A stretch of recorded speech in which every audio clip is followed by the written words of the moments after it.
Ok, số đây là ngày ngày đi này nhà mình video muối giờ làm pi keyboard layout.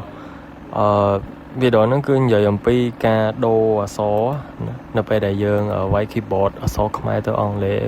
lệ tới không ai vậy đó. Dân thử họ đó mà dân chop chứ. Dân thử cho airship bị đó ấy mình bị từ đó không ai hay việc dân chọn đô bị không ai tới on lệ chắc bị đôn mình được cổ bảy đô những từ nó tamបញ្ហាកុំព្យូទ័ររបស់អ្នកនរគ្នាមានអញ្ចឹងណាហើយនេះដែរខ្ញុំមកដោះស្រាយបញ្ហាមួយហ្នឹងអ្នកនរគ្នាអាចឃើញបាននៅក្នុង language វាគឺមានតែពីរទេមានតែអង់គ្លេសនិងមួយនឹងខ្មែរអញ្ចឹងដើម្បីធ្វើវាអ្នកនរគ្នាវាយតាមខ្ញុំមកនេះ registry editor ដំបូងអ្នកនរគ្នាចូលមកគឺឃើញបែបនេះ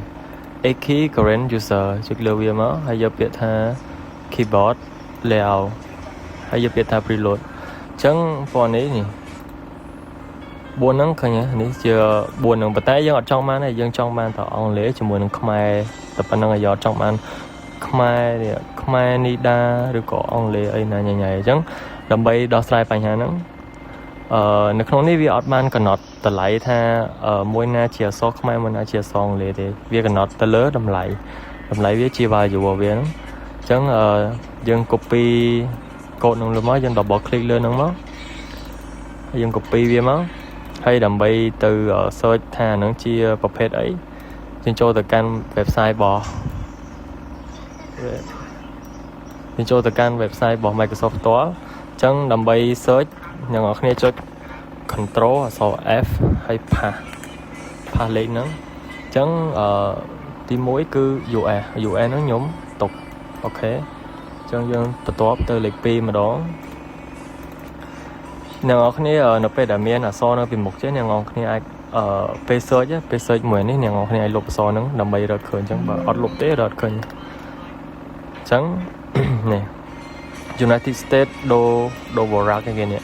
អញ្ចឹងខ្ញុំអត់ត្រូវការវាទេខ្ញុំ search ភ្លាមខ្ញុំលុបភ្លាមទី3ម្ដង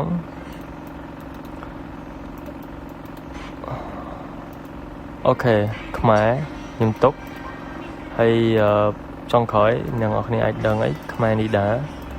ញ្ចឹងខ្ញុំអត់ទុកទេគ្រាន់តែខ្ញុំចង់ search ឲ្យវា verify វាត្រូវអត់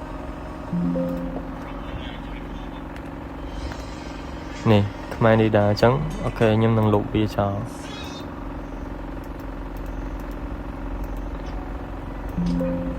ចឹងនៅពេលពួកយើងលុបហើយយើងបិទវាចេញទៅប៉ុន្តែកន្លែងនេះវាអត់តន់ដូរទេវាត្រូវវាទាមទារឲ្យយើង restart កុំព្យូទ័រយើងសិនអញ្ចឹងនៅពេលដែលយើង restart កុំព្យូទ័រយើងហើយគឺយើងនឹងបានលទ្ធផលអូខេ